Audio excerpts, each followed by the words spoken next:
Why you feel like you have no real friends, the Friendship Recession explained.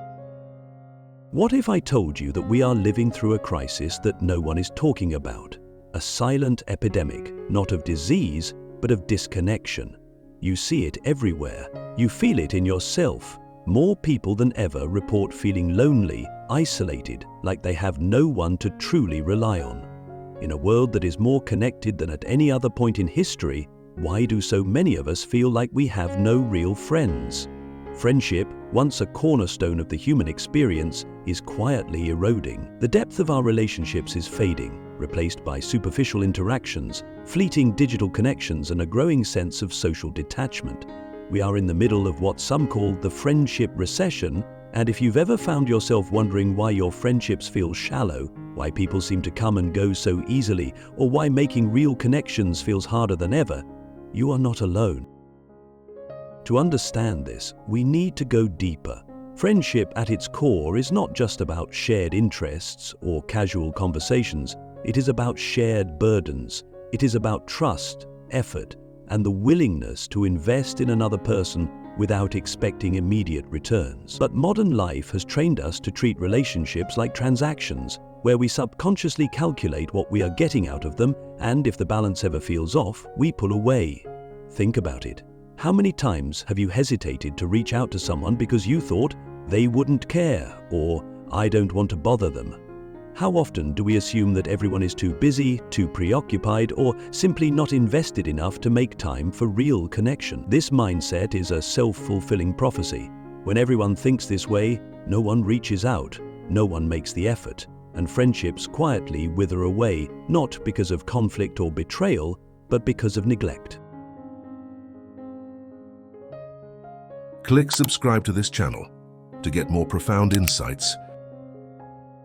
But there's something even deeper happening here. Our ability to form deep friendships is being eroded by the very structure of modern life. In the past, friendships were forged through necessity. People relied on each other to survive, to build communities, to face hardships together. Now we live in a world that prioritizes independence over interdependence, where self-sufficiency is seen as strength and needing others is often viewed as weakness. Social media only amplifies this problem. It gives us the illusion of connection while stripping away its substance. We scroll through endless updates, see glimpses of people's lives, and mistake that for real interaction.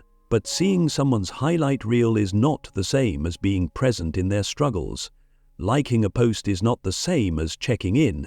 A message is not the same as a conversation. And the more we substitute digital interactions for real ones, the lonelier we become. So what happens next? If we continue down this path, what does human connection look like in 10, 20, 50 years? Will we become a society of isolated individuals, each living in our own bubble, mistaking proximity for closeness and interaction for intimacy? Or is there a way to reverse this trend, to rebuild the depth of human connection before it disappears completely? The illusion of connection, why more friends doesn't mean deeper friendships. We live in an era where you can have thousands of friends at your fingertips, yet still feel profoundly alone. You might have hundreds of contacts in your phone, countless followers on social media, and endless group chats filling your notifications. But when something truly important happens in your life, when you're struggling, when you need someone to talk to, how many of those people would actually be there? How many of them would drop everything, show up, and genuinely listen? This is the paradox of modern friendships. We are more connected than ever in a superficial sense, but we are starving for genuine, meaningful relationships. And the worst part, many of us don't even realize it. We mistake interaction for connection, attention for care, and validation for friendship. But deep down, we know something is missing. Some caring is missing. We feel it in the quiet moments, in the night spent scrolling through feeds looking for something, anything that makes us feel less alone. But why is this happening? Why, despite having more ways to communicate than at any other time in history, do we feel more disconnected than ever? The answer is uncomfortable, but it's simple. Real friendship requires effort, and modern life has made us lazy with relationships. Think about it. Friendships used to be built through shared experiences, struggles, long conversations, time spent growing together. But now? Now, we keep things on the surface. We send a quick "How are you?" text instead of making a phone call. We reply with an emoji instead of engaging in a real conversation. We assume people are fine because they posted something funny online, never stopping to wonder if that post is hiding something deeper. And then, when we do meet up in person, we are distracted. Our phones are always within reach, notifications constantly pulling us away from the present moment. Even in social settings, we are only half there, checking messages, thinking about what to post, wondering about the people who aren't with us instead of appreciating the ones who are. This fragmented attention is killing our ability to deeply connect. But there's something even more dangerous happening. We are losing our capacity for vulnerability.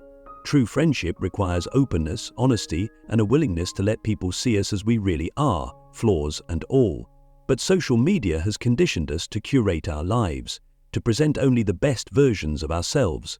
We filter out the struggles, the loneliness, the insecurities, and in doing so, we rob ourselves of the very thing that forms deep bonds: shared truth. When was the last time you had a conversation where you were completely honest, where you didn't hold back to protect your image, where you let someone see the real you?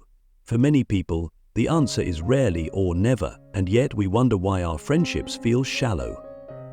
Another factor that has quietly eroded deep friendships is the way our modern world prioritizes productivity over connection. We are always busy, working, grinding, chasing goals. We convince ourselves that friendships are a luxury, something we'll invest in when we have time. But here's the truth: friendships don't survive on leftovers. If you only give them time when it's convenient, they will wither and die. And by the time you realize how much you need them, it might be too late. This mindset, this idea that friendships are optional, that they can be put on hold, has led to an epidemic of loneliness, especially among adults. As children, friendships form naturally. We spend endless hours with the same people, playing, laughing, and learning about each other. But as we grow older, responsibilities pile up, and friendships start to feel like something we have to schedule. And the more effort it takes, the easier it is to let them fade. But here's the harsh reality: loneliness is not just a feeling, it is a slow poison. Studies show that chronic loneliness is as harmful to your health as smoking 15 cigarettes a day. It weakens your immune system, increases stress, and shortens your lifespan. And yet, despite knowing this, we continue to push friendships aside, telling ourselves we'll make time later. But when is later? And what happens when we finally look up from our busy lives and realize that later never came? So what can we do? How do we break free from this cycle of shallow interactions and rebuild the depth of real friendship? The first step is intention. Friendships don't happen by accident. They require deliberate effort. You have to show up, reach out, and make time, even when it's inconvenient. You have to be willing to go beyond surface-level conversations, to ask real questions, and to listen, truly listen to the answers. The second step is vulnerability. If you want deeper friendships, you have to be willing to be seen. That means letting go of the need to always appear strong, successful, or in control. It means admitting when you're struggling, asking for help, and allowing others to do the same.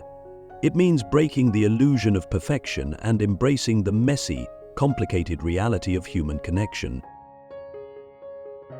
And finally, the third step is presence. If you want to build meaningful relationships, you have to be present in them. That means putting the phone down, paying attention, and valuing the people in front of you more than the endless distractions calling for your attention. It means investing in quality time, not just quantity. Because a single meaningful conversation is worth more than 100 casual interactions. So ask yourself, are you truly present in your friendships, or are you just maintaining connections on autopilot? Do you make time for the people who matter, or do you expect them to always be available when it's convenient for you? Are you willing to be vulnerable, or are you keeping everyone at a safe distance, afraid to let them see the real you? Because here's the truth: the friendships you crave are not impossible. They are just waiting for you to show up for them. But the longer you wait, the harder it becomes. The more you let friendships fade, the more difficult it is to bring them back. And one day you might wake up and realize that the loneliness you feel is not because people left you, but because you never truly let them in. So what will you do? Will you continue to live in the illusion of connection, mistaking digital interactions for real relationships? Or will you take action right now to rebuild the depth of human connection before it disappears completely? The hidden cost of superficial friendships, why depth matters more than numbers. There is something profoundly tragic about believing you are surrounded by people, only to realize in your most vulnerable moments that you are truly alone. We rarely think about this until life forces us to. When everything is going well, when we are busy, distracted, entertained, it's easy to believe that our friendships are solid.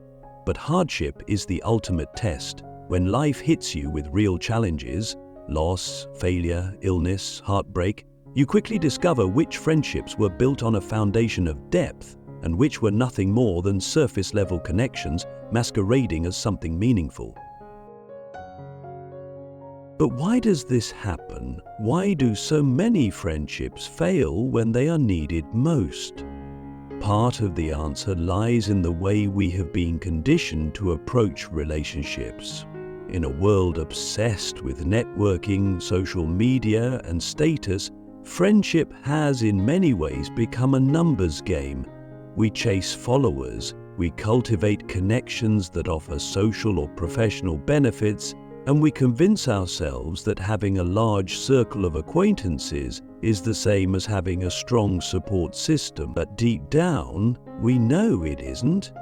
We know that most of the people we interact with would not be there if there was nothing to gain.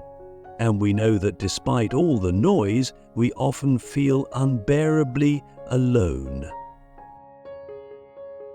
This is the hidden cost of superficial friendships. They give us the illusion of connection, but they cannot provide the substance of real companionship.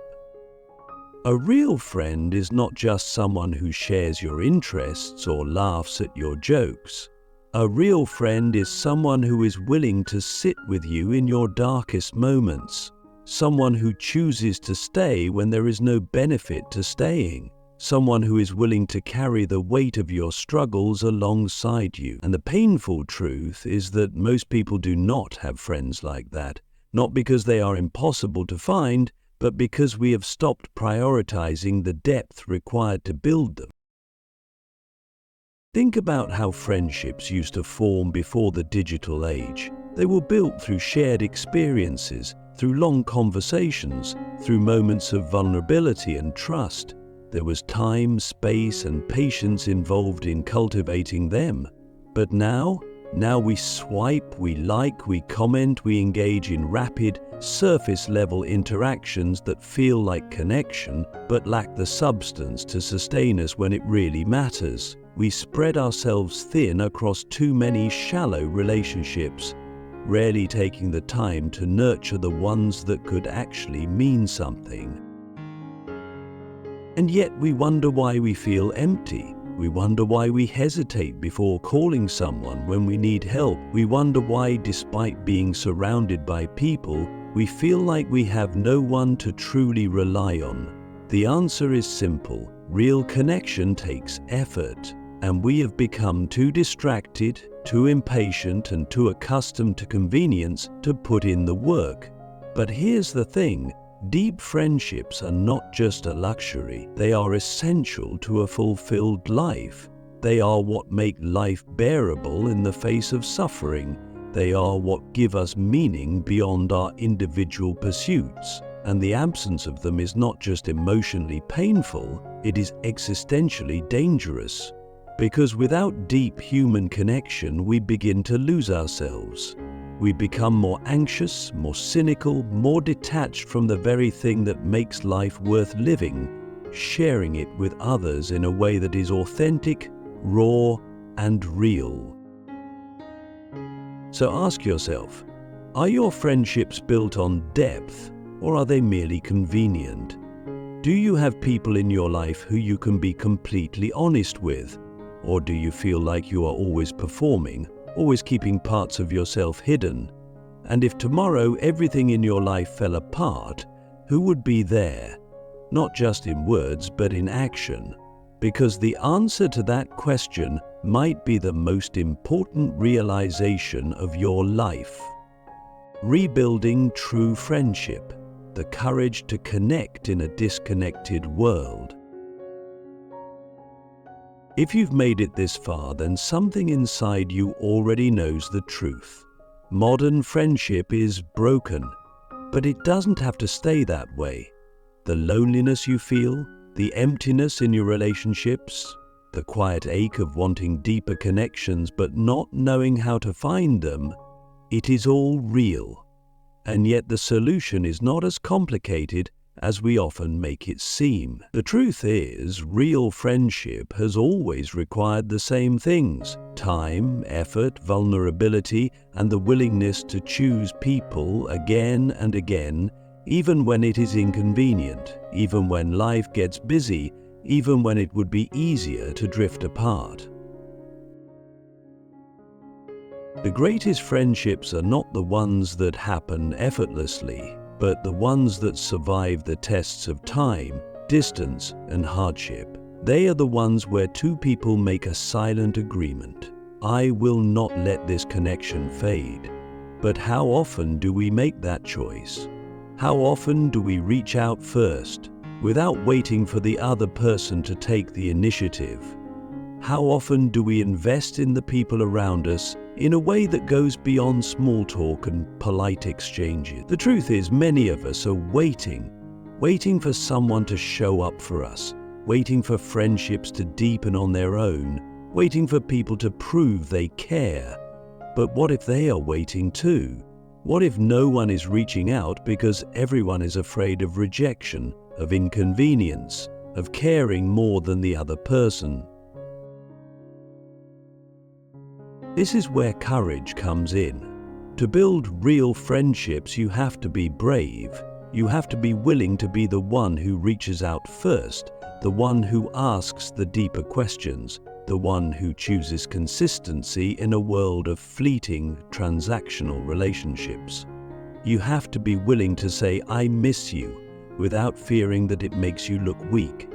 You have to be willing to listen, not just to respond, but to truly hear what someone is saying beneath their words.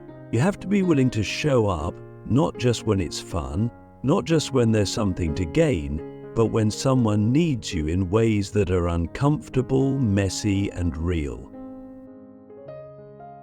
And here's the most important thing: you must be the kind of friend you wish you had.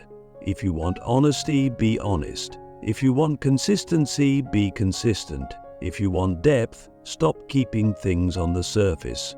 Friendships are not found, they are built. And if you are willing to put in the effort, if you are willing to fight against the tide of disconnection, you will find something far rarer than a large social circle or a list of contacts. You will find people who truly see you, who truly care, and who will walk through life with you no matter what. So the question is no longer, why do I feel like I have no real friends? The question is, what am I willing to do to change that? Because the answer is in your hands.